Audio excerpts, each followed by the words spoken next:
Eu precisei segurar minha respiração até o peito doer. Se ele se virasse e me visse ali, atrás daquela árvore, eu sabia que eu não voltaria para casa. Eram 3 da manhã, e o homem que todos chamavam de santo no altar estava ali, sujo de lama, enterrando aquela caixa assustadora. Aquela caixa que eu tinha visto na nossa casa, escondida debaixo da cama, cheia de dinheiro. Dinheiro das ofertas. Dinheiro do dízimo. Dinheiro que deveria alimentar os pobres da nossa comunidade. E ali estava meu marido, o pastor Orivaldo, enterrando tudo no meio do mato como um ladrão qualquer. Naquele momento, com os pés descalços na terra fria e o coração batendo tão forte que parecia que ia sair pela boca, eu entendi que tinha me casado com uma mentira. Uma mentira de 35 anos. Uma mentira que usava terno nos domingos e pregava sobre honestidade, enquanto roubava viúvas e órfãos. Olá, meus queridos. Me chamo Verusca, mas podem me chamar de Vó Verusca.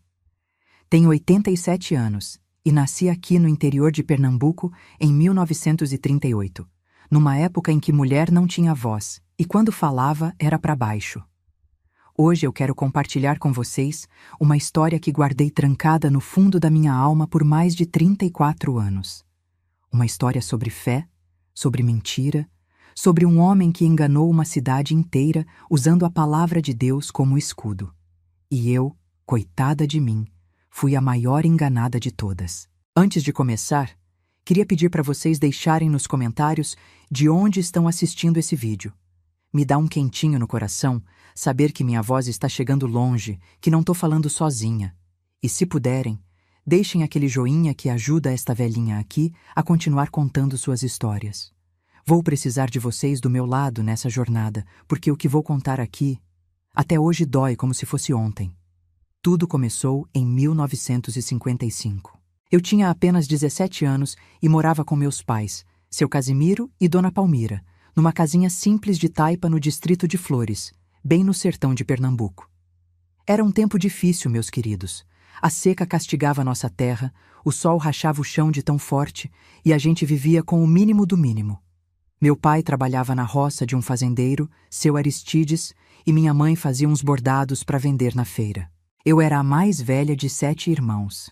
Então, desde cedo, aprendi que minha obrigação era ajudar em casa, cuidar dos pequenos, buscar água no açude que ficava a quase 1 hora de caminhada. A vida era dura, mas a gente tinha dignidade, sabe? A gente era pobre, mas honesto. Meu pai sempre dizia: Verusca, a gente pode não ter nada no bolso, mas tem que ter tudo no caráter. E eu acreditava nisso com toda a força do meu coração jovem. Foi num domingo de sol escaldante, depois da missa na igrejinha do povoado, que eu vi Orivaldo pela primeira vez. Ele tinha chegado há uns 2 meses na região, vindo lá de Caruaru, e estava começando uma igreja evangélica numa casa abandonada que ficava na entrada do distrito. Naquela época, ser evangélico era coisa rara por aqui. A maioria era católico, mas o moço estava conquistando as pessoas com aquela lábia dele, aquele jeito educado de falar, aquelas palavras bonitas sobre salvação e vida eterna. Ele tinha 28 anos, era alto, moreno, cabelo bem penteado para trás com brilhantina. Usava uma calça social remendada, mas muito bem passada, e uma camisa branca que brilhava no sol. Tinha um sorriso que iluminava o rosto todo e uns olhos castanhos que pareciam olhar dentro da alma da gente. Quando ele me cumprimentou naquele dia, pegando na minha mão e dizendo: "Que Deus abençoe essa moça tão bonita", eu senti minhas pernas bambearem. Nunca tinha sentido aquilo antes. Era como se meu estômago tivesse virado do avesso e minhas bochechas pegassem fogo. Orivaldo começou a frequentar a venda do seu expedito, que ficava perto da nossa casa, e sempre arrumava um jeito de passar por mim quando eu estava varrendo o terreiro ou estendendo roupa no varal. Ele falava de Deus, de como tinha sido chamado para pregar, de como queria construir uma igreja grande onde os pobres pudessem encontrar consolo. Dizia que Deus tinha lhe mostrado em sonho que ele faria uma obra grandiosa ali em Flores. E eu, boba que era, ficava encantada ouvindo aquelas histórias todas. Ele trazia versículos da Bíblia decorados, Falava com uma convicção que fazia a gente acreditar que ele realmente tinha sido escolhido por Deus. Meu pai, no começo, não gostava muito, não. Dizia que o rapaz era muito certinho demais, que quem fala bonito demais, às vezes está escondendo coisa feia. Mas minha mãe, coitada, foi a primeira a se encantar. Ela começou a frequentar os cultos que Orivaldo fazia e sempre voltava em casa dizendo que o pastor era um homem abençoado, um servo de Deus de verdade. 6 meses depois do nosso primeiro encontro, Orivaldo pediu minha mão em casamento. Foi numa noite de lua cheia, depois de um culto que tinha juntado quase 40 pessoas na igrejinha improvisada dele. Ele chamou meu pai e minha mãe, se ajoelhou na frente deles e disse: Seu Casimiro, Dona Palmira, Deus colocou no meu coração que Verusca é a mulher que ele escolheu para ser minha esposa, para me ajudar na obra santa que estou começando aqui. Eu não tenho quase nada para oferecer, mas tenho fé, tenho propósito e tenho um amor verdadeiro por sua filha. Meu pai ficou calado por um tempo que pareceu uma eternidade.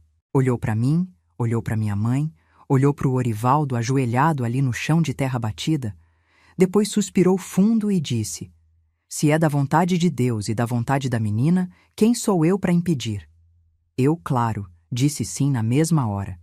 Tinha 18 anos, acabara de fazer, e achava que tinha encontrado meu príncipe encantado. Um homem de Deus, trabalhador, dedicado, que me olhava como se eu fosse a coisa mais preciosa do mundo.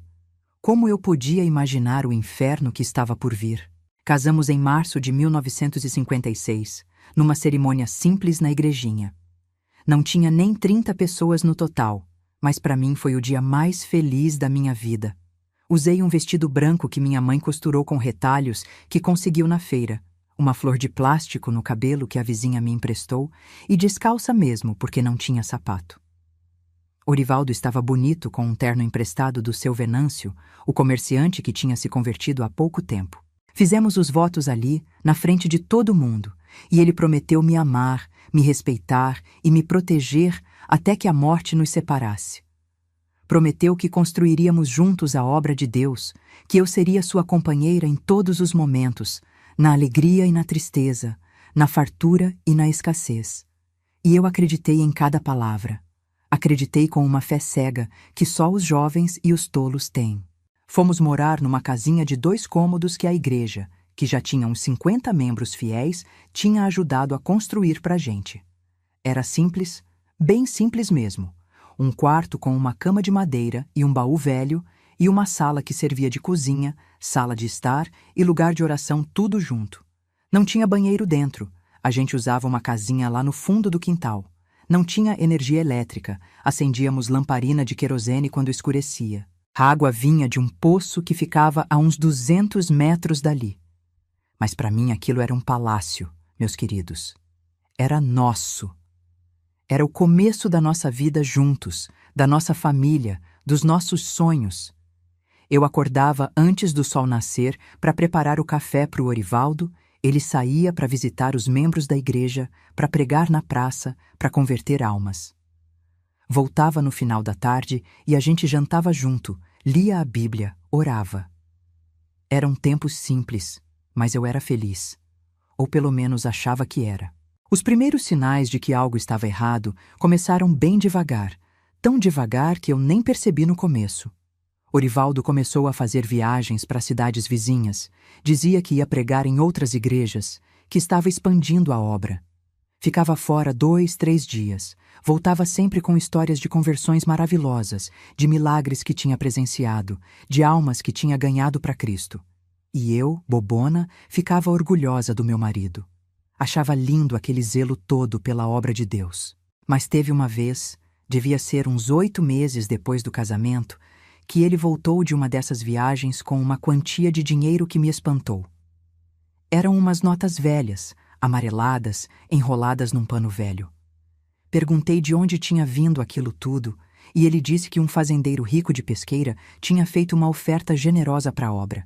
Disse que ia usar aquele dinheiro para comprar material de construção para ampliar a igreja. Eu acreditei. Por que eu não acreditaria? Ele era meu marido. Era um homem de Deus. Um pastor. Pastores não mentem, não é mesmo? Que bobagem pensar isso agora. A igreja foi crescendo. Em 1958, já tínhamos mais de 100 membros fiéis. Gente pobre, na maioria, mas que dava o que podia. Um trazia um saco de farinha, outro trazia umas galinhas, outro dava uns trocados. As ofertas eram guardadas numa caixinha de madeira que ficava no altar. E todo domingo, Orivaldo contava o dinheiro na frente de todo mundo, dizia para que ia ser usado, prestava contas.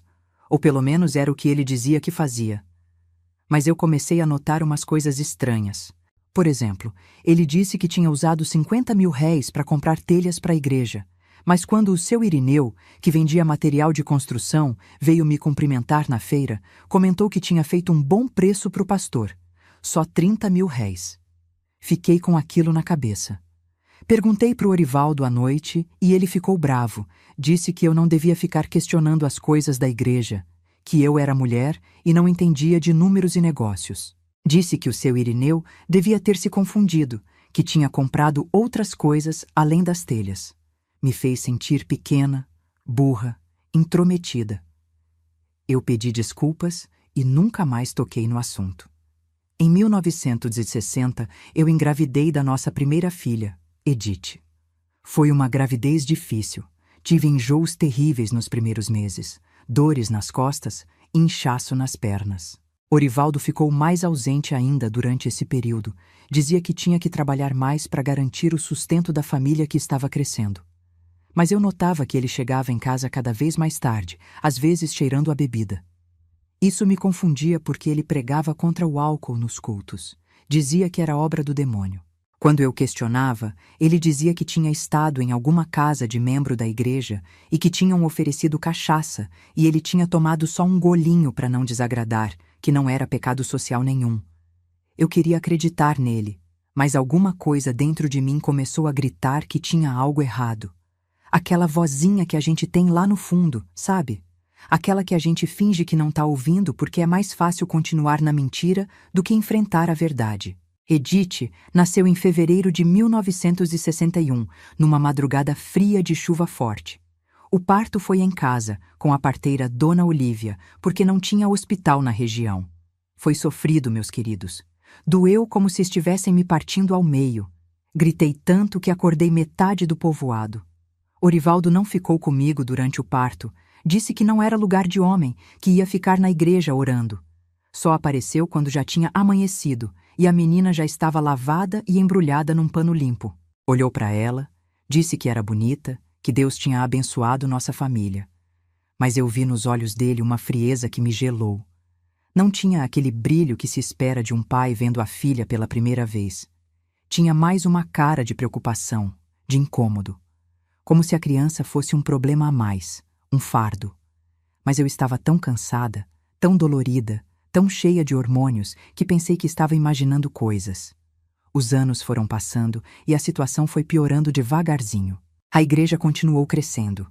Em 1965, já éramos quase 200 membros, e Orivaldo estava construindo um templo de verdade, com paredes de tijolo, telhado de cerâmica, bancos de madeira envernizada.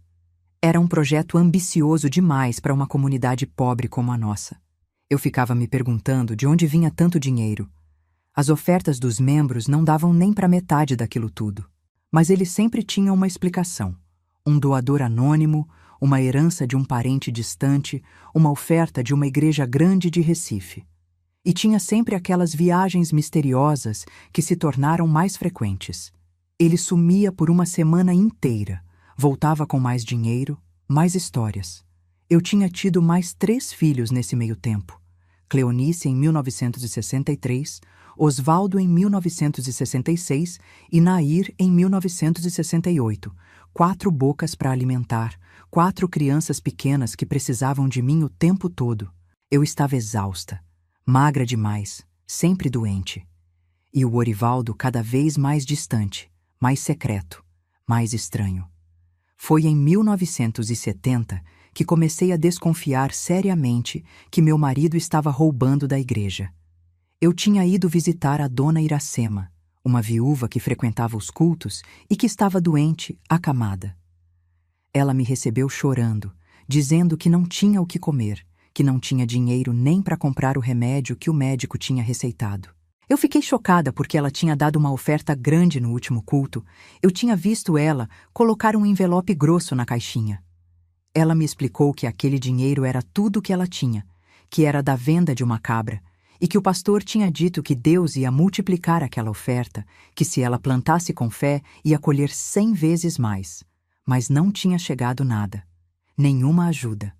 E agora ela estava ali, passando fome, sem remédio. Eu voltei para casa com o coração partido e fui falar com Orivaldo. Ele ficou bravo, muito bravo. Disse que eu estava me metendo em assuntos que não eram da minha conta, que a obra de Deus tinha prioridades, que não dava para ajudar todo mundo. Mas eu tinha visto o dinheiro da igreja, tinha visto que tinha o suficiente para comprar o remédio da dona Iracema e ainda sobrar.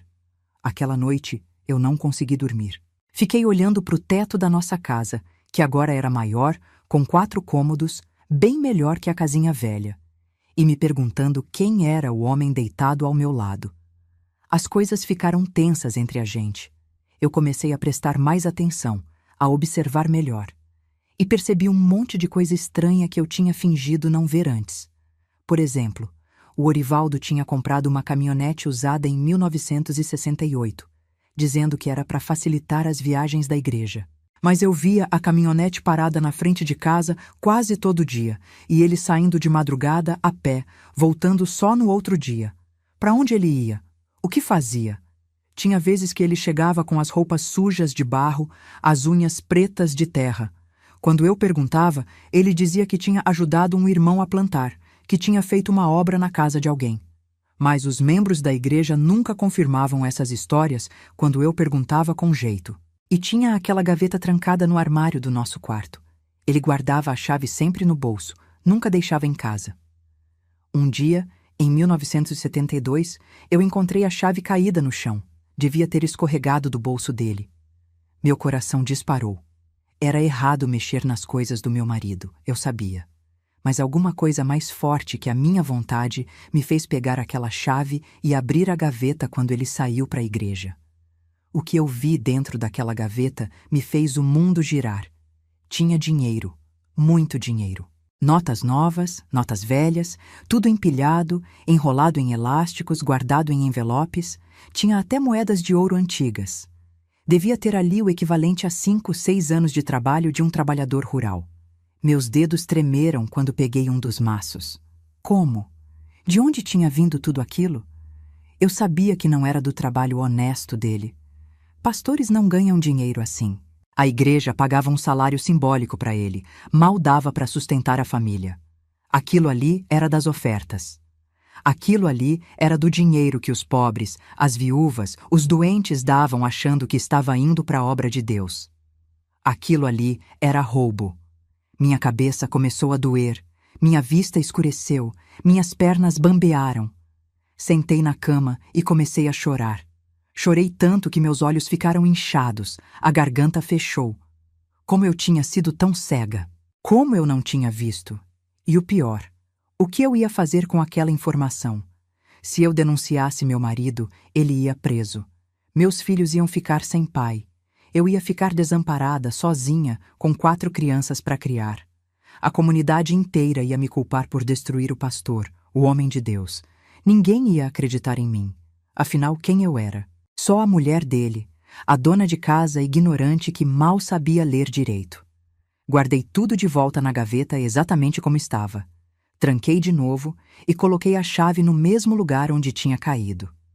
Fiquei o resto do dia fingindo que estava tudo normal, cozinhando, cuidando das crianças, varrendo a casa. Mas por dentro eu estava destruída, meus queridos. Era como se tivessem arrancado o meu coração do peito e pisoteado nele.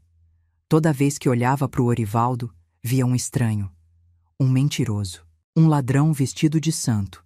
E o pior é que eu tinha que continuar fingindo, sorrindo, sendo a esposa submissa e dedicada que todo mundo esperava que eu fosse. Porque mulher naquela época não tinha escolha, não tinha para onde ir, não tinha como se sustentar sozinha. Eu dependia dele para tudo. Comida, teto, roupa para os meninos. Se eu falasse alguma coisa, se eu denunciasse, Ia ser eu a destruída, não ele. Ele ia dar um jeito de virar a situação, de me fazer parecer louca, ressentida, mentirosa. Já vi isso acontecer com outras mulheres que ousaram levantar a voz contra os maridos. A sociedade sempre acredita no homem, principalmente quando esse homem é uma figura respeitada como um pastor. Passei as semanas seguintes observando cada movimento dele com mais atenção ainda. Comecei a reparar em detalhes que antes passavam despercebidos. Por exemplo, ele sempre voltava das viagens com presentes caros demais para alguém que supostamente vivia só das ofertas da igreja. Uma vez, trouxe um rádio novinho para casa, daqueles grandes com várias faixas, coisa que custava uma fortuna. Disse que tinha ganhado de um irmão rico de Caruaru, mas quando fui na feira e vi o mesmo rádio na loja do seu Plínio, custando o equivalente a 3 meses do nosso sustento, soube que era mentira. Outra vez, ele apareceu com um relógio de pulso dourado, brilhante, que fazia os outros homens da igreja olharem com inveja. Disse que tinha sido presente de aniversário de um membro da igreja de Recife. Mas que membro? Que igreja? Ele nunca dava nomes, nunca dava detalhes que pudessem ser confirmados. Era sempre uma história vaga, sempre um lugar distante, sempre alguém que a gente não conhecia. E eu tinha que ficar ali, calada, engolindo as mentiras como se fossem verdades sagradas. Em 1974, o Orivaldo anunciou que ia construir uma casa nova pra gente. Uma casa grande, de alvenaria, com 5 quartos, banheiro dentro, piso de cerâmica, energia elétrica. Disse que Deus tinha prosperado a igreja e que era justo que o pastor tivesse uma casa digna. Os membros da igreja ficaram felizes com a notícia. Acharam que era merecido, que o pastor trabalhava tanto pela obra de Deus que merecia ter conforto. Mas eu sabia a verdade. Aquele dinheiro não era bênção de Deus. Era roubo. Era suor de gente pobre que tirava da boca dos filhos para dar para o pastor achando que estava investindo no reino dos céus. Era lágrima de viúva que dava a última moeda esperando um milagre. E o meu marido usava tudo aquilo para construir uma casa bonita, para comprar coisas caras, para viver como se fosse um homem rico, enquanto os membros da igreja passavam necessidade. Eu me sentia cúmplice daquilo tudo. Afinal, eu ia morar naquela casa. Eu ia usar aquelas coisas. Eu ia me beneficiar do roubo dele. Isso me corroía por dentro como um câncer. Me consumia aos pouquinhos, me tirava o sono, me roubava a paz. A casa ficou pronta em meados de 1975 e foi uma das mais bonitas do distrito. Tinha até uma sala separada, só para receber visitas, com sofá estofado, cortinas de tecido bom, quadros na parede com versículos bíblicos. O quarto que a gente dividia era espaçoso, com uma cama grande de casal, guarda-roupa de madeira envernizada, penteadeira com espelho. As crianças tinham seus próprios quartos, não precisavam mais dormir todos amontoados num cômodo só. Tinha cozinha grande com fogão a lenha e um fogareiro moderno, tinha área de serviço, tinha quintal enorme. A comunidade inteira veio ver a casa nova do pastor, todo mundo elogiando, dizendo que Deus tinha abençoado, que era a prova de que quando a gente é fiel a Deus, Ele prospera. E eu ali, sorrindo forçado, oferecendo café, agradecendo os elogios, mas por dentro morrendo de vergonha. Porque eu sabia que aquilo tudo era fruto de mentira, de roubo, de manipulação. Cada tijolo daquela casa tinha sido pago com o dinheiro que devia ter ido para ajudar os pobres, para comprar remédio para os doentes, para alimentar os famintos. Foi também em 1975 que eu comecei a perceber que as viagens do Orivaldo estavam cada vez mais estranhas. Ele saía de madrugada, tipo 2, 3 horas da manhã, quando todo mundo estava dormindo. Eu acordava com o barulho da porta, fingia que estava dormindo e via ele saindo pela janela. Às vezes levava uma sacola, às vezes levava uma mala pequena, às vezes levava uma pá ou enxada. Pá? Enxada? Para que um pastor precisava de pá de madrugada? Comecei a ficar realmente assustada. Será que ele estava fazendo alguma coisa pior do que roubar? Será que estava envolvido em alguma coisa perigosa? Contrabando? Tráfico? Naquela época tinha muito contrabando de mercadoria vindo do interior. Gente que trazia coisa de Pernambuco para vender na Bahia, ou vice-versa, sem pagar imposto. Será que era isso? Ou seria algo pior ainda? Minha imaginação começou a criar cenários terríveis, cada um mais assustador que o outro. E eu não tinha ninguém para conversar sobre isso. Não podia falar com minha mãe porque ela adorava o genro, achava ele um homem maravilhoso. Não podia falar com minhas amigas da igreja porque iam achar que eu estava caluniando o pastor. Não podia falar com ninguém. Numa dessas madrugadas, em setembro de 1975, eu decidi seguir ele. Foi uma decisão impulsiva, sem pensar muito, porque se eu pensasse ia ter medo demais para fazer. Esperei ele sair pela porta da frente, contei até 100 bem devagar, e saí pela porta dos fundos descalça para não fazer barulho. A lua estava alta, quase cheia, dava para enxergar razoavelmente bem. Ele tinha pego uma trilha que ia em direção ao mato, uma área de vegetação fechada que ficava com uns 15 minutos de caminhada da nossa casa. Eu ia atrás, mantendo distância, me escondendo atrás de árvores e arbustos sempre que ele parava ou olhava para trás. Meu coração batia tão forte que eu tinha medo que ele fosse ouvir. Minhas mãos suavam frio, meus pés doíam por causa das pedras e dos espinhos, mas eu não podia parar. Precisava saber o que ele estava fazendo. Precisava confirmar minhas suspeitas. Ou desmentir, sei lá. Uma parte de mim ainda queria acreditar que tinha uma explicação inocente para tudo aquilo, que eu estava sendo paranoica, que meu marido era realmente um homem de Deus e eu estava julgando ele injustamente. Ele entrou numa parte do mato bem fechada, onde as árvores eram mais densas e a luz da lua mal chegava. Eu tive que chegar mais perto para não perder ele de vista, e isso me deixou mais nervosa ainda. Se ele me descobrisse ali, eu não sabia o que podia acontecer. Nunca tinha visto o Orivaldo ser violento fisicamente, mas naquele momento, vendo ele agir daquele jeito tão estranho e secreto, eu não sabia mais do que ele era capaz. Ele parou num lugar específico, perto de uma árvore grande de angico que tinha um tronco torto, bem característico. Colocou a sacola que estava carregando no chão e pegou a pá que tinha trazido. Começou a cavar. Ali, no meio do mato, às 3 da manhã, meu marido pastor estava cavando um buraco. Eu me escondi atrás de uma moita de jurema, prendendo a respiração para não fazer barulho, e fiquei observando. Ele cavou por uns 20 minutos, fazendo um buraco fundo, de uns 60, 70 centímetros. O suor escorria pela testa dele, mesmo sendo uma madrugada fria. Ele parava de vez em quando para olhar em volta, checando se tinha alguém por perto, e meu coração quase parava cada vez que ele olhava na minha direção. Quando terminou de cavar, ele abriu a sacola e tirou de dentro uma caixa. Era uma caixa de madeira, tipo aquelas que guardam ferramentas, com tampa de dobradiça e um cadeado pequeno. Mesmo na pouca luz, eu consegui ver que a caixa estava pesada pelo jeito que ele segurou. Ele colocou a caixa no buraco com cuidado, como se fosse algo muito valioso, e começou a cobrir com terra. Tampou tudo direitinho, alisou a terra por cima, espalhou folhas secas e galhos para disfarçar que alguém tinha mexido ali.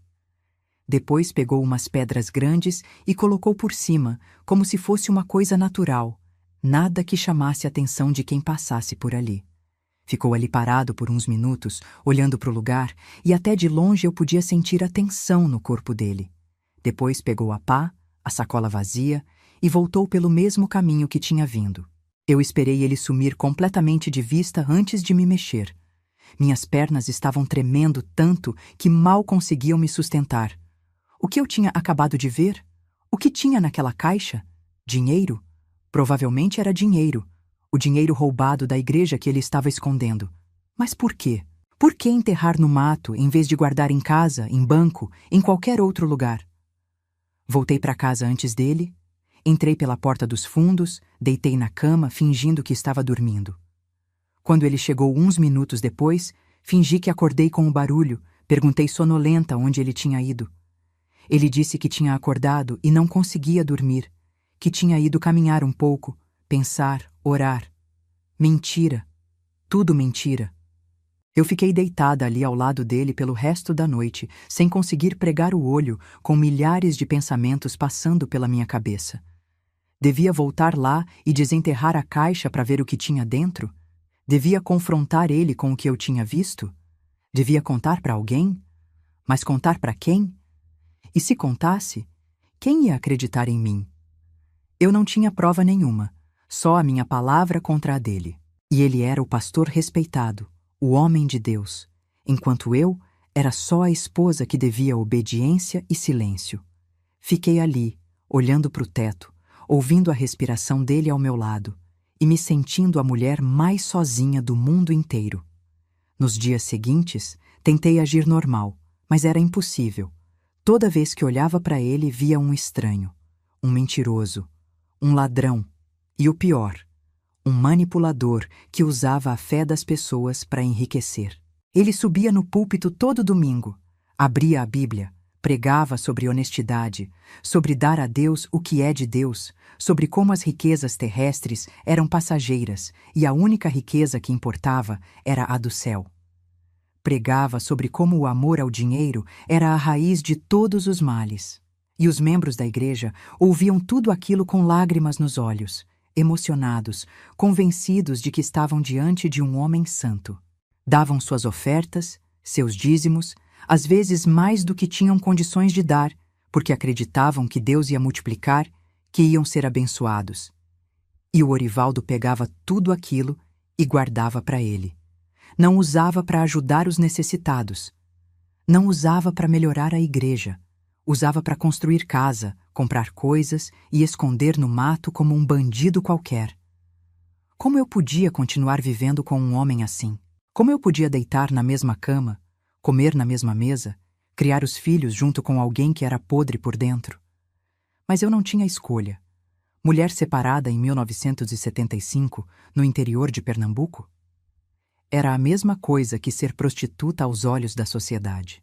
Ninguém respeitava, ninguém contratava para trabalhar, todo mundo apontava o dedo. E com 4 filhos pequenos para criar? Impossível. Eu ia viver de quê? Meus pais eram pobres demais para me sustentar junto com as crianças. Não tinha emprego para mulher na região, além de trabalhar na roça ou fazer trabalho doméstico, e mesmo assim ganhava uma miséria. Ia passar fome. Meus filhos iam passar fome. E ainda por cima ia ser culpada por destruir o casamento, por não ser uma boa esposa, por não ter fé suficiente, por não ter tentado salvar a família. A culpa sempre caía na mulher. Sempre. Então eu fiquei e fingi. Fingi que acreditava nele, fingi que era feliz, fingi que era a esposa orgulhosa do pastor abençoado. E morria um pouquinho por dentro cada dia que passava. Em 1976, a igreja estava maior ainda, com quase 300 membros. O Orivaldo tinha se tornado uma figura importante na região, era chamado para pregar em outras igrejas, para fazer casamentos, batismos, funerais. Todo mundo o respeitava, o admirava, pedia conselhos para ele. E ele continuava com aquela fachada perfeita de homem de Deus, sempre com a Bíblia na mão, sempre com uma palavra de conforto, sempre disposto a orar pelas pessoas. Mas em casa era diferente. Comigo ele era frio, distante, autoritário.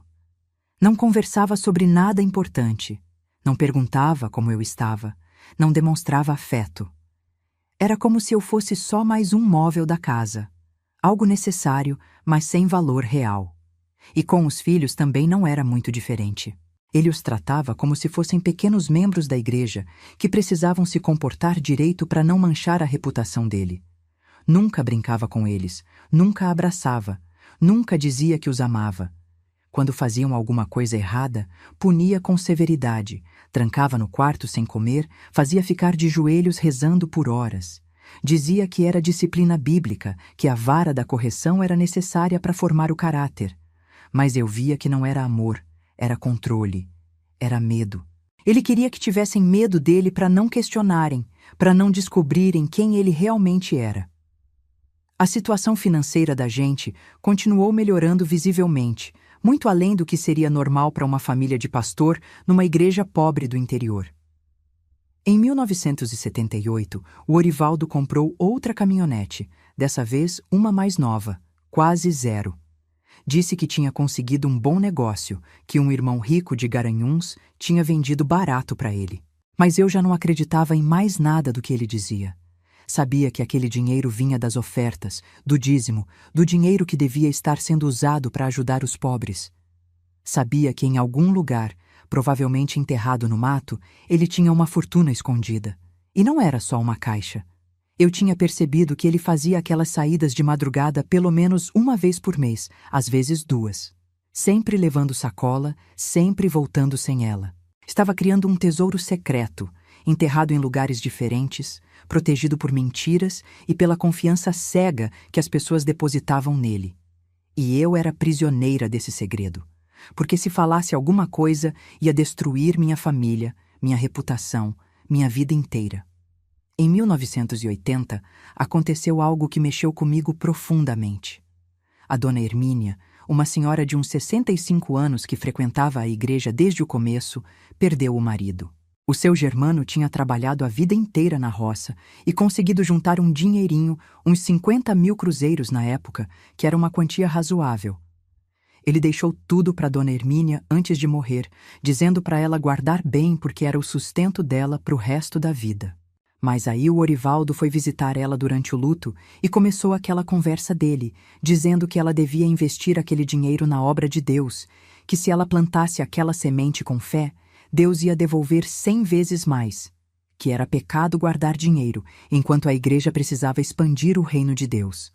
A coitada, fragilizada pela perda do marido, acreditou. Deu os 50 mil cruzeiros todos para o Orivaldo, que disse que ia usar para reformar a igreja, para comprar equipamento de som, para fazer não sei o quê. Mas não fez nada disso. A igreja continuou do mesmo jeito. E a dona Hermínia ficou sem nada, passando necessidade, dependendo da caridade dos vizinhos para comer. Quando ela foi reclamar para o Orivaldo, ele disse que ela não tinha fé suficiente, que Deus só devolve para quem acredita de verdade, que ela devia orar mais e parar de duvidar. A mulher saiu da casa dele chorando, arrasada, sentindo que tinha sido enganada, mas sem coragem de admitir para ninguém, porque tinha vergonha. Eu fiquei sabendo disso pela minha filha Edith, que já estava com 19 anos e ajudava a cuidar das senhoras idosas da igreja.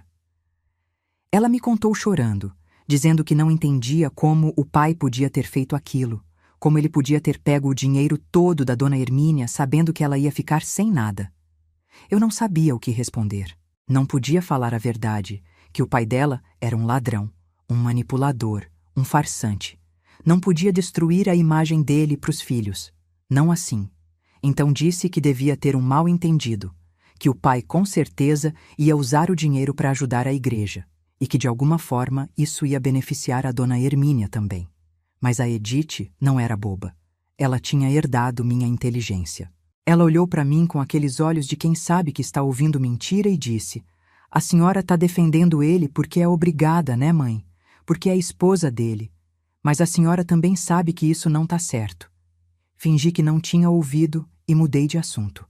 Mas aquelas palavras ficaram ecoando na minha cabeça por dias, por semanas, por meses.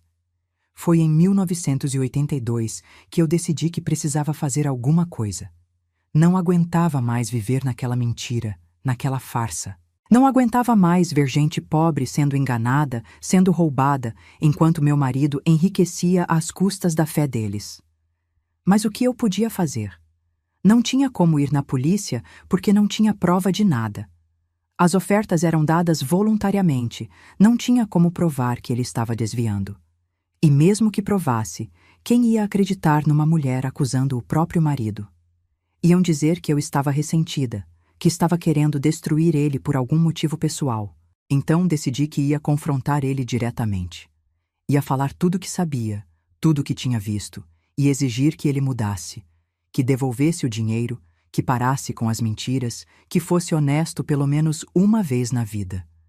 Esperei uma noite em que as crianças estavam dormindo, sentei na beirada da cama e disse: "Orivaldo, a gente precisa conversar." Ele estava lendo a Bíblia, como sempre fazia antes de dormir. Que ironia, não é? E olhou para mim com aquela cara de irritação. "Sobre o quê, Verusca?" Respirei fundo e disse: "Sobre o dinheiro que você está roubando da igreja.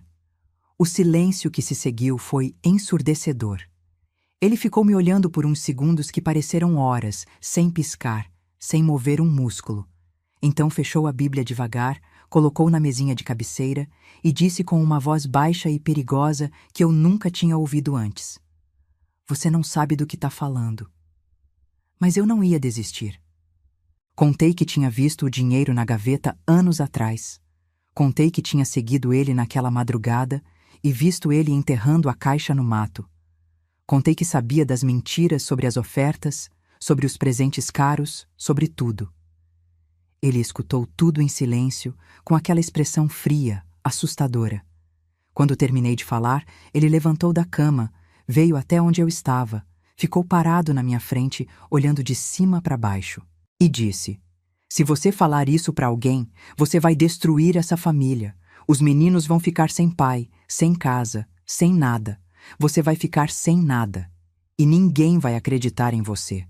Vão achar que você é louca, ressentida, mentirosa. Vão dizer que você está possuída pelo demônio, que está querendo destruir a obra de Deus. E você vai ser expulsa da igreja, expulsa da comunidade, vai virar nada. É isso que você quer?" Eu fiquei paralisada. Não pela ameaça em si, mas pela frieza dele ao fazer ela.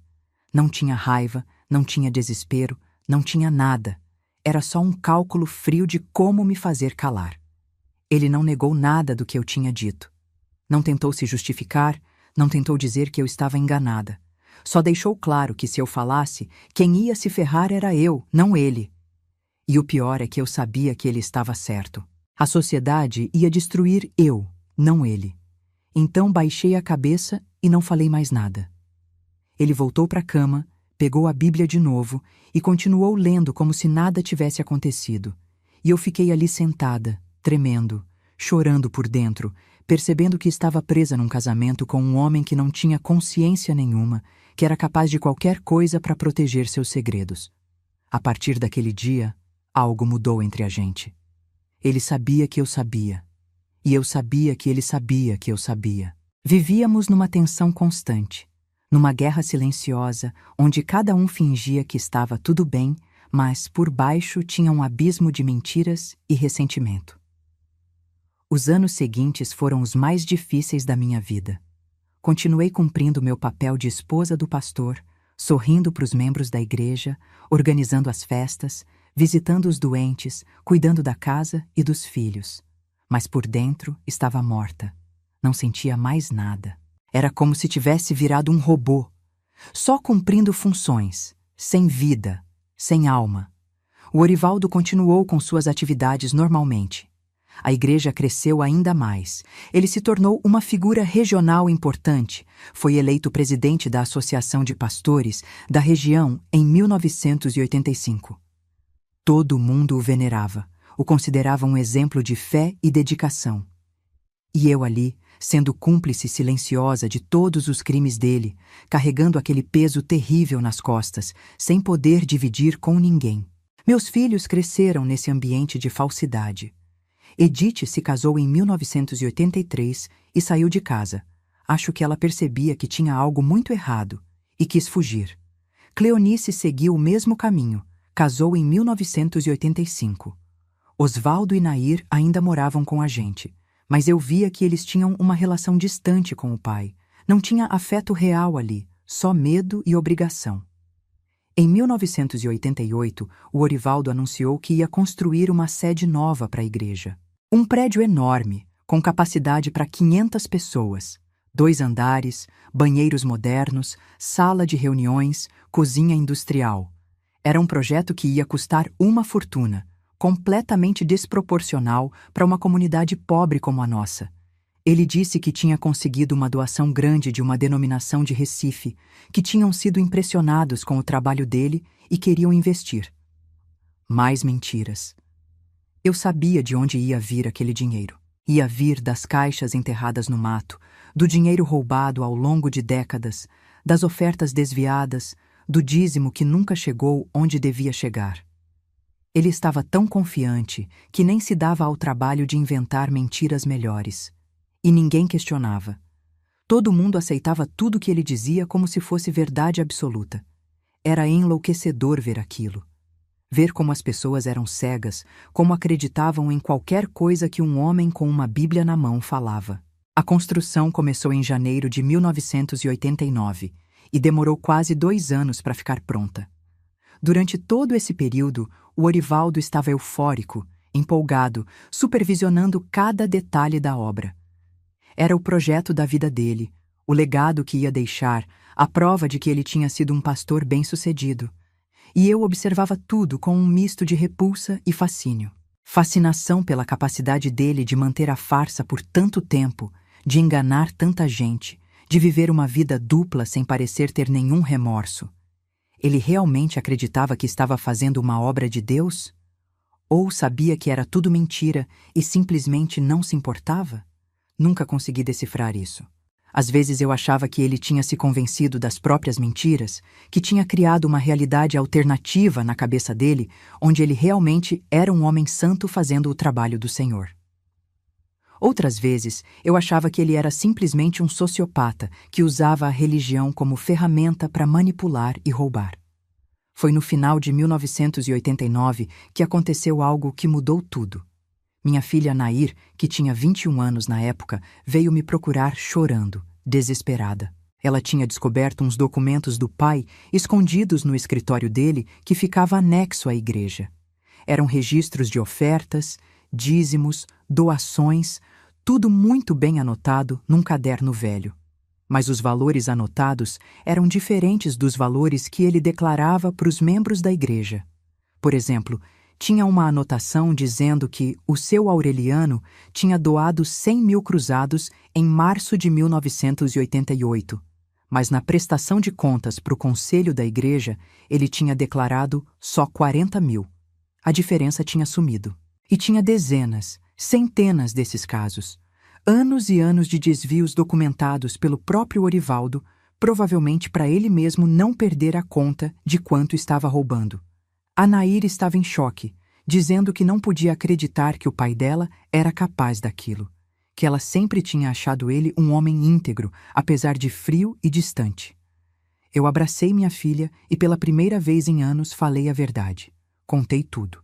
Tudo que eu sabia, tudo que tinha visto, tudo que tinha suportado em silêncio por mais de uma década. A Nair ficou em silêncio por um longo tempo depois que terminei de contar. Então, me olhou nos olhos e disse: "A gente precisa fazer alguma coisa, mãe. Não dá para deixar isso continuar." Mas eu tinha medo, muito medo. Disse para ela que não ia dar certo, que ninguém ia acreditar, que a gente ia ser destruída. Mas ela insistiu. Disse que tinha aqueles documentos, que aquilo era prova, que não dava para ignorar. Ficamos conversando a noite inteira, pesando os prós e contras. Por um lado, finalmente tínhamos uma chance de expor a verdade, de fazer justiça, de libertar todas aquelas pessoas que estavam sendo enganadas. Por outro lado, íamos destruir nossa família, nossa reputação, nossa vida inteira. Porque mesmo com provas, muita gente ia continuar defendendo o Orivaldo, ia dizer que a gente forjou os documentos, que estava mentindo, que estava possuída pelo demônio. Religião faz isso com as pessoas, cega elas para a realidade. Mas a Nair estava determinada. Disse que não conseguia mais olhar para o pai sem sentir nojo, que não conseguia mais ir na igreja e ver aquelas pessoas sendo enganadas. E eu estava cansada. Cansada de mentir, cansada de fingir, cansada de carregar aquele peso sozinha. Decidimos que íamos confrontar o Orivaldo juntas, mostrando os documentos, exigindo que ele confessasse e devolvesse o dinheiro. Marcamos para fazer isso num sábado à noite, quando o Osvaldo tinha saído e éramos só nós 3 em casa. Eu estava nervosa, minhas mãos tremiam, meu coração parecia que ia sair pela boca. Mas a Nair estava firme, decidida. Quando o Orivaldo chegou em casa, cansado da reunião do conselho da igreja, a gente chamou ele para a sala. Ele percebeu na hora que tinha algo errado pela nossa expressão. Sentou na poltrona com aquela cara de quem já estava pronto para se defender. A Nair colocou os documentos na mesa na frente dele e disse: "Explica isso aqui pra gente, pai." Ele olhou para os papéis sem pegar neles, sem tocar. Ficou em silêncio por um tempo, calculando, pensando na melhor estratégia. Então, suspirou fundo e disse algo que me surpreendeu. Vocês não entendem. Vocês não sabem como é ter a responsabilidade de cuidar de centenas de pessoas, de manter uma igreja funcionando, de fazer a obra de Deus crescer. Às vezes, é preciso fazer escolhas difíceis. Escolhas difíceis? A Nair quase gritou. Roubar é escolha difícil? Mentir é escolha difícil? Enganar gente pobre que confia no Senhor é escolha difícil? Mas ele manteve aquela calma assustadora, aquela frieza. Eu não roubei nada. Eu realoquei recursos. Usei o dinheiro para investir na obra, para fazer a igreja crescer. Vocês acham que essa igreja ia estar onde está hoje se eu não tivesse feito o que fiz? Vocês acham que a gente ia ter o templo novo, ia ter toda essa estrutura, ia ter todo esse reconhecimento? Eu fiz o que era necessário. E sim, guardei uma parte para nossa família, porque é justo. Eu dediquei minha vida toda para essa igreja. Sacrifiquei tudo, merecia ter segurança financeira. Eu não conseguia acreditar no que estava ouvindo. Ele estava realmente tentando justificar, estava realmente achando que tinha feito a coisa certa. E a dona Hermínia? Eu perguntei, com a voz tremendo. E todas as outras pessoas que deram o pouco que tinham achando que estavam ajudando a obra de Deus? Onde está a segurança financeira delas? Ele olhou para mim com desprezo, como se eu fosse burra demais para entender as complexidades da situação. Elas estão sendo abençoadas de outras formas, estão recebendo ensinamento espiritual, estão crescendo na fé, estão fazendo parte de uma comunidade. Isso não tem preço. A Nair se levantou bruscamente, tremendo de raiva. Eu não acredito no que estou ouvindo. O senhor não tem vergonha nenhuma, não tem consciência nenhuma. E ele, ainda sentado calmamente, respondeu. Tenho consciência de que fiz o melhor que pude com os recursos que tinha. E se vocês forem espalhar isso por aí, só vão conseguir destruir tudo o que construí. Destruir essa família, destruir a fé de centenas de pessoas. É isso que vocês querem? Destruir a obra de Deus por causa de uma questão de dinheiro? Ele conseguia distorcer tudo, fazer parecer que a gente é que estava errada, que a gente é que estava sendo egoísta e mesquinha por questionar ele. Era enlouquecedor. A Nair pegou os documentos da mesa e disse: Eu vou mostrar isso para o conselho da igreja. Vou contar tudo, e o senhor vai ter que responder pelo que fez. O Orivaldo levantou da poltrona, e pela primeira vez eu vi medo nos olhos dele. Não medo de ser descoberto, mas medo de perder o controle. Nair, você não vai fazer isso. Se fizer, vai destruir essa família, vai destruir sua mãe, vai destruir seus irmãos. Tudo que vocês têm vem dessa igreja, vem do meu trabalho. Se você me expor, tudo isso acaba, vocês vão ficar sem nada. Mas a Nair já estava decidida. Então a gente fica sem nada. Melhor ficar sem nada do que viver nessa mentira, nessa podridão. E saiu da sala com os documentos. Ele olhou para mim, esperando que eu fizesse alguma coisa, que eu impedisse a Nair. Mas eu fiquei parada, calada. Por dentro, estava aterrorizada com o que ia acontecer, mas também sentindo um alívio estranho. Finalmente a verdade ia vir à tona. Finalmente, não ia precisar mais carregar aquele segredo sozinha. Na manhã seguinte, domingo, a Nair foi direto para o conselho da igreja, antes do culto, e mostrou os documentos. Eram 5 homens respeitados da comunidade que formavam o conselho. Seu Fortunato, seu Leôncio, seu Basílio, seu Custódio e seu Teodoro. Ela colocou tudo na mesa, explicou o que tinha descoberto, mostrou as discrepâncias nos valores. Os homens ficaram em choque. Alguns não queriam acreditar, diziam que devia haver um erro, um mal-entendido. Mas os números não mentiam. Estava tudo ali, preto no branco, escrito pela própria mão do Orivaldo. Chamaram ele para a reunião e pediram explicações. Ele tentou usar a mesma justificativa que tinha dado para a gente na noite anterior, mas com o conselho não funcionou. Eram homens práticos, trabalhadores honestos que conheciam o valor do dinheiro. Não aceitaram a história de realocar recursos e investir na obra. Queriam saber exatamente onde estava todo aquele dinheiro desviado. E o Orivaldo não tinha resposta. Não podia contar sobre as caixas enterradas no mato, não podia admitir que tinha escondido uma fortuna todos aqueles anos. A reunião durou horas e foi ficando cada vez mais tensa. O conselho decidiu que ia chamar uma assembleia extraordinária para toda a igreja, que ia expor a situação e deixar os membros decidirem o que fazer. O Orivaldo tentou argumentar, tentou impedir, mas não conseguiu. Estava perdendo o controle, e ele sabia disso. A assembleia foi marcada para a quarta-feira seguinte, à noite. Durante os 3 dias que antecederam a reunião, a tensão na casa era insuportável. O Orivaldo mal falava com a gente, ficava trancado no escritório, ora rezando em voz alta, ora andando de um lado para o outro como um animal enjaulado. Eu sabia que ele estava planejando alguma coisa, tentando encontrar uma saída. E na terça-feira, um dia antes da assembleia, eu descobri o que era. Acordei de madrugada, devia ser umas 2 horas, e percebi que ele não estava na cama. Fui até a janela e vi ele saindo pelo portão com uma sacola grande e uma pá. Meu coração gelou. Ele ia desenterrar as caixas, ia pegar todo o dinheiro e fugir. Não pensei 2 vezes. Coloquei um chinelo, joguei um chale por cima da camisola e saí atrás dele. Dessa vez não tinha medo de ser descoberta. Dessa vez eu queria que ele me visse. Queria confrontar ele ali, no ato, fazer ele admitir tudo. Segui pela mesma trilha de anos atrás, meus pés lembravam o caminho como se tivesse sido ontem. Ele foi direto para o lugar onde tinha enterrado a primeira caixa, perto da árvore de angico de tronco torto. Começou a cavar furiosamente, suando, xingando baixinho. Quando ele finalmente puxou a caixa para fora do buraco, eu saí de trás da árvore onde estava escondida e disse: "Vai fugir, Orivaldo? Vai levar tudo e desaparecer?" Ele deu um pulo de susto, quase derrubou a caixa. Ficou me encarando com aqueles olhos arregalados, a respiração pesada. Por um momento, achei que ele fosse me atacar.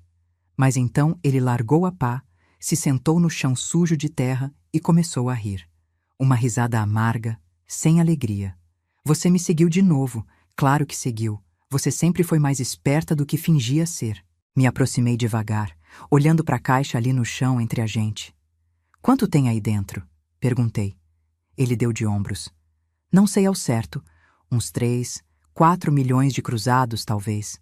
Juntei durante anos. Era uma fortuna roubada de gente pobre." "E tem outras caixas?" Ele acenou com a cabeça. 5 no total, espalhadas por lugares diferentes. Achei que fosse mais seguro assim. 5 caixas, todas cheias de dinheiro roubado. Fiquei ali parada, olhando para ele, para aquele homem que eu tinha amado, que tinha sido meu marido por mais de 30 anos, e não senti nada, nem raiva, nem pena, nem tristeza, só um vazio enorme. "Por quê?" perguntei. "Por que você fez tudo isso? Você realmente precisava de tanto dinheiro?" Ele ficou em silêncio por um tempo, olhando para as próprias mãos sujas de terra. Então disse baixinho: "No começo era só um pouco, para garantir que a gente tivesse o mínimo.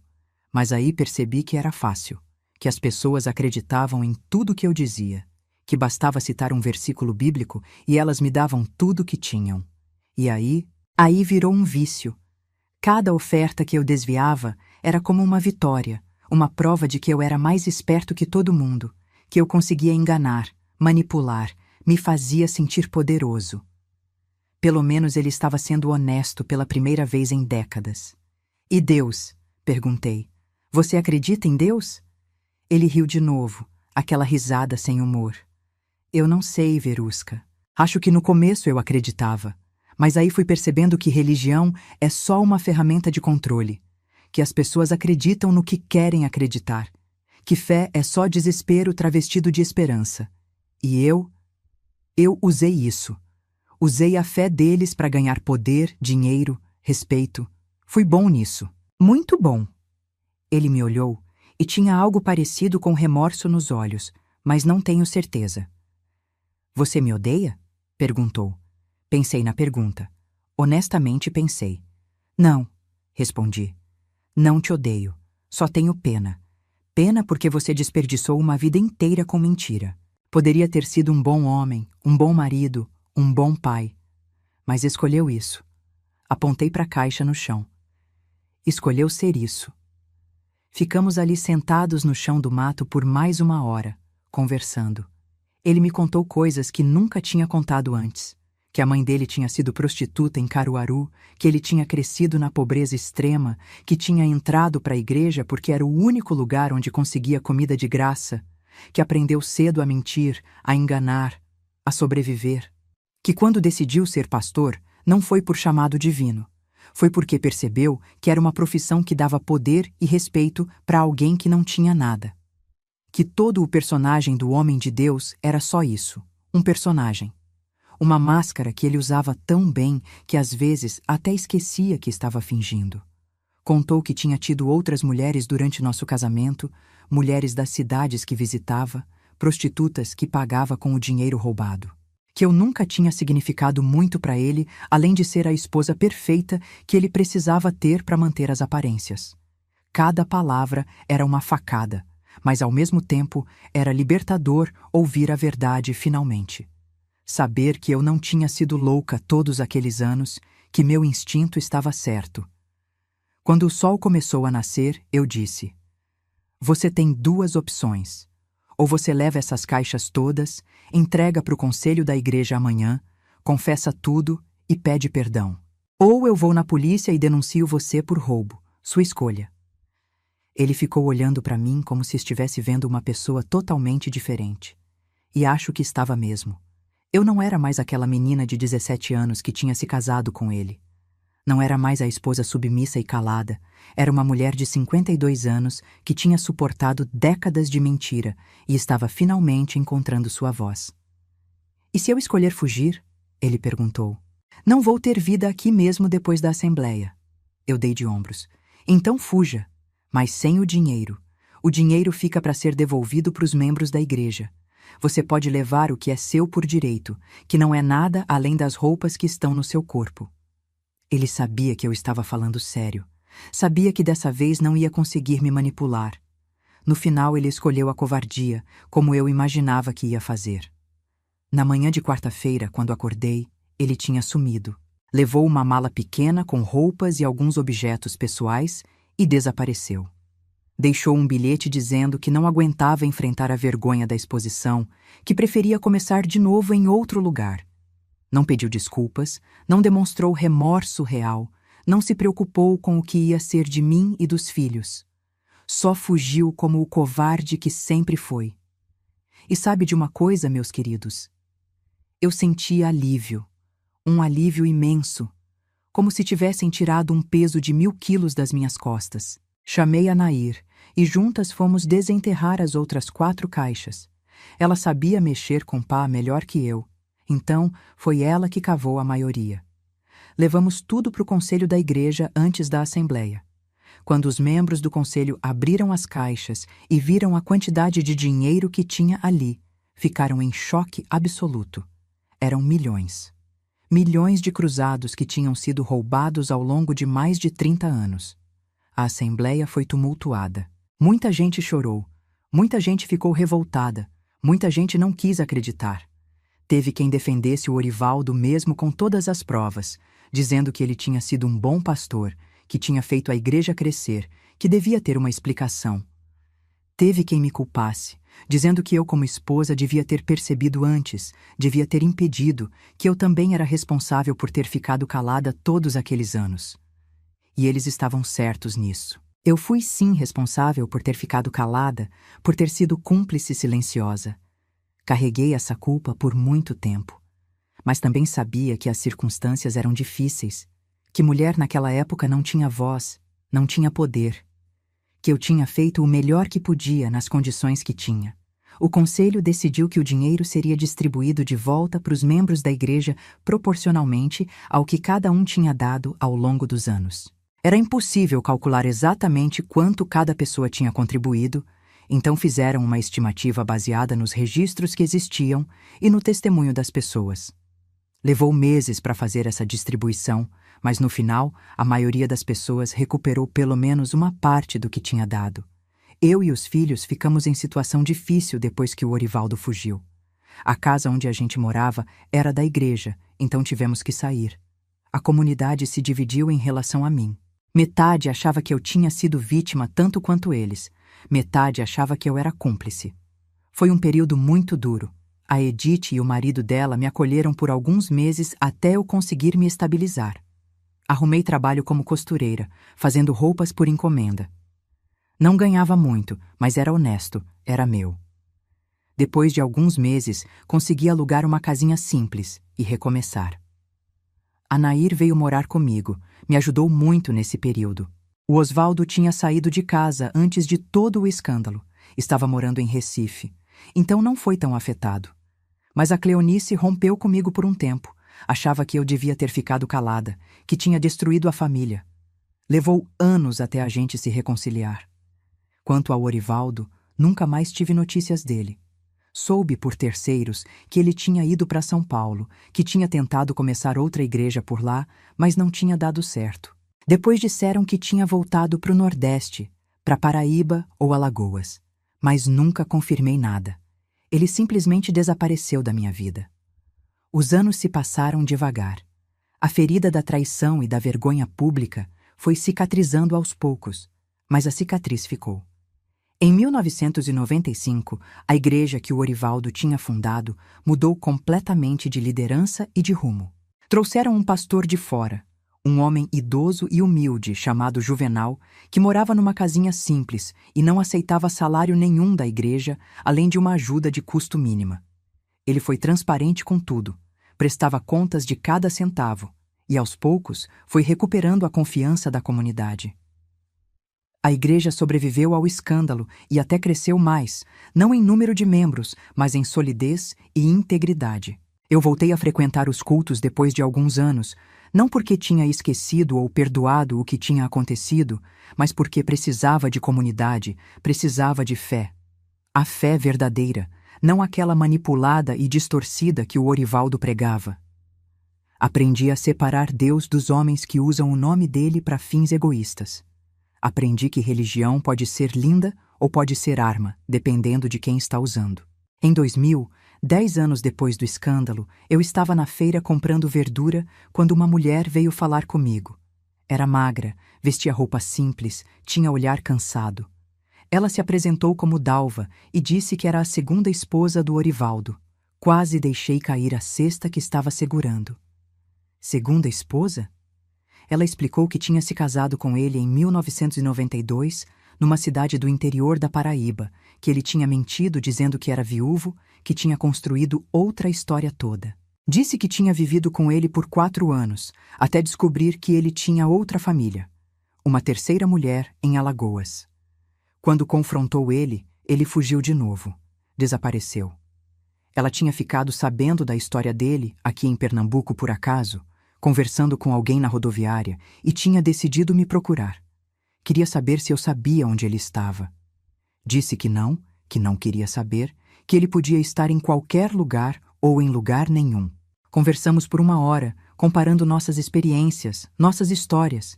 Era assustador como o padrão era o mesmo. Ele seduzia com palavras bonitas e promessas de Deus, construía uma fachada perfeita, roubava o que podia e desaparecia quando estava prestes a ser descoberto.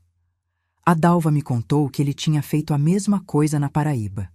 Tinha começado uma igreja pequena, tinha ganhado a confiança das pessoas, tinha desviado ofertas e dízimos, tinha acumulado dinheiro. Quando ela descobriu os documentos dele, exatamente como a Nair tinha descoberto aqui, e ameaçou expor, ele sumiu no meio da noite. Levou algum dinheiro, mas deixou a maior parte para trás, provavelmente porque não teve tempo de recolher tudo. Ela disse que tinha denunciado ele na polícia, mas que nada tinha acontecido porque ele tinha sumido sem deixar rastro e não tinha como processar alguém que não era encontrado. Fiquei pensando quantas outras mulheres ele tinha enganado, quantas outras famílias tinha destruído, quantas outras comunidades tinha lesado. Ele era um predador, um parasita que ia de lugar em lugar sugando o que podia e deixando destruição para trás. E o pior é que provavelmente ainda estava fazendo isso em algum canto, porque homens como ele não mudam, não têm consciência suficiente para mudar. Quando a Dalva foi embora, fiquei ali parada no meio da feira pensando na vida, no destino, nas escolhas que a gente faz. Eu podia ter escolhido o silêncio permanente. Podia ter continuado vivendo na mentira, aproveitando o conforto material que o dinheiro roubado proporcionava. Mas escolhi a verdade, mesmo sabendo que ia doer, que ia destruir tudo. E valeu a pena? Essa pergunta me perseguiu por muitos anos. Hoje, com 87 anos, olhando para trás para esses mais de 30 anos que se passaram desde que expus o Orivaldo, posso dizer que sim, valeu a pena. Porque aprendi a viver com dignidade, com a cabeça erguida, sabendo que fiz o certo mesmo quando era difícil. Meus filhos, apesar de todo o sofrimento que passaram, cresceram entendendo o valor da integridade, da honestidade, da verdade. A Nair se tornou contadora e dedica parte do tempo dela a ajudar pequenas igrejas a manterem contabilidade transparente e honesta. É o jeito dela de garantir que outras comunidades não passem pelo que a nossa passou. A Edith trabalha com assistência social e sempre diz que a experiência com o pai, apesar de traumática, ensinou ela a ser mais crítica, a não aceitar tudo que autoridades religiosas dizem só porque usam a Bíblia como escudo. O Osvaldo se tornou professor, mora em Recife até hoje, tem família bonita. A Cleonice demorou mais para processar tudo, mas eventualmente entendeu que eu tinha feito o melhor que podia nas circunstâncias. Hoje a gente tem um relacionamento bom, não perfeito, mas honesto. Todos eles carregam as marcas de ter crescido numa casa de mentiras, mas acho que saíram mais fortes, mais conscientes, mais humanos. E eu sobrevivi. Não foi fácil. Teve momentos em que pensei em desistir, em que a solidão e o peso da culpa eram quase insuportáveis, mas sobrevivi. Reconstruí minha vida, tijolo por tijolo, dia após dia. Aprendi a costurar. Me tornei conhecida na região pelos vestidos bonitos que fazia. Criei uma clientela fiel, ganhei meu próprio dinheiro, sustentei minha própria casa. Em 2010, já com 72 anos, conheci o seu Dorival, um viúvo que frequentava a mesma igreja que eu. Ele era um homem simples, carpinteiro, de poucas palavras, mas de muito caráter. Nos tornamos amigos primeiro, conversávamos depois dos cultos, tomávamos café juntos às vezes. Ele sabia toda a minha história, todo mundo na região sabia, mas nunca me julgou por isso. Dizia que eu tinha sido corajosa, que tinha feito o certo mesmo quando era impossível. Depois de 2 anos de amizade, ele me pediu em namoro. Namoro. Aos 74 anos. Achei a coisa mais engraçada e mais linda ao mesmo tempo. Namoramos por 1 ano e nos casamos numa cerimônia pequena, só com os filhos e alguns amigos próximos. Foram 10 anos de companheirismo verdadeiro, de um amor maduro e tranquilo, tão diferente daquele primeiro casamento cheio de paixão e mentira. O Dorival morreu em 2020, de velhice mesmo, dormindo, tranquilo. Senti sua falta, sinto até hoje, mas não com aquela dor dilacerante que senti quando descobri quem o Orivaldo realmente era. Sinto com gratidão por ter tido aqueles anos com um homem bom, honesto, que me tratava com respeito e carinho. Agora, em 2025, estou com 87 anos. Moro sozinha numa casinha simples, mas confortável. Tenho meus netos e bisnetos que me visitam. Tenho minhas amigas da igreja. Tenho minha rotina. Acordo cedo, faço meu café, leio minha Bíblia. Sim, ainda leio, porque aprendi que a palavra é uma coisa e os homens que a interpretam são outra completamente diferente. Faço minhas caminhadas quando as pernas permitem, vejo minhas novelas, tenho direito, né? E continuo costurando quando meus olhos e mãos cooperam. É uma vida simples, mas é minha. É honesta, é verdadeira. E isso para mim vale mais do que todas as casas grandes e carros bonitos que o dinheiro roubado poderia comprar. Volta e meia alguém me pergunta se tenho raiva do Orivaldo. A resposta é não. Não tenho mais raiva. Raiva é um sentimento que consome, que corrói por dentro, e eu já fui corroída demais por causa dele. O que sinto hoje é pena. Pena porque ele desperdiçou uma vida inteira que poderia ter sido boa, poderia ter sido significativa, poderia ter realmente feito diferença no mundo. Mas escolheu o caminho da mentira, do roubo, da manipulação. E sabe o que é mais triste? É que ele provavelmente morreu sozinho, sem ninguém, porque homens como ele não conseguem manter relacionamentos verdadeiros. Tudo na vida deles é baseado em mentira, em interesse, em manipulação. Quando a máscara cai, não sobra nada, ninguém. Eu, pelo menos, tenho meus filhos, meus netos, minhas amigas, minhas memórias boas. Tenho uma vida que, apesar de todos os sofrimentos, teve momentos de alegria verdadeira, de amor verdadeiro, de propósito verdadeiro. Às vezes, quando estou sozinha à noite, penso naquela menina de 17 anos que se casou cheia de esperança e sonhos. Queria poder voltar no tempo e avisar ela, dizer para ter cuidado, para prestar mais atenção nos sinais, para não ser tão ingênua. Mas sei que não adiantaria. A gente precisa viver as próprias experiências, cometer os próprios erros, aprender as próprias lições.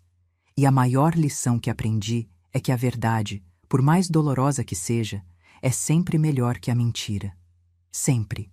Porque mentira é uma prisão e verdade é libertação. Se tem alguém me ouvindo que está vivendo uma situação parecida, presa num relacionamento de mentiras, sabendo que algo está errado, mas com medo de agir, quero dizer, eu sei que é difícil. Sei que parece impossível. Sei que você tem medo de ficar sozinha, de perder tudo, de ser julgada. Mas eu te digo, com a autoridade de quem viveu isso, é melhor ficar sem nada, mas com dignidade, do que ter tudo, mas viver na mentira. É melhor enfrentar a tempestade e sobreviver do que se afogar lentamente numa vida que não é verdadeira. Você é mais forte do que pensa. Você vai sobreviver. E do outro lado dessa dor toda, tem uma vida esperando. Uma vida que é sua de verdade. Não vai ser perfeita, não vai ser fácil, mas vai ser real. E isso, meus queridos, não tem preço. Então, se você chegou até aqui comigo nessa história longa, nessa jornada dolorosa, mas necessária, me conta lá nos comentários de onde você está assistindo. Quero saber se essa história tocou seu coração de alguma forma. E se você ou alguém que você conhece está passando por algo parecido, não fique calada. Não fique calado. Procure ajuda. Fale com alguém de confiança. Denuncie se for preciso. A vergonha não é sua por ser vítima de mentira. A vergonha é de quem mente e se puder, deixa aquele joinha aí para me incentivar a continuar contando essas histórias que guardei por tanto tempo. Obrigada por me ouvirem com paciência. Obrigada por estarem aqui comigo. Que Deus abençoe cada um de vocês, de verdade. E lembrem-se, nunca é tarde demais para escolher a verdade.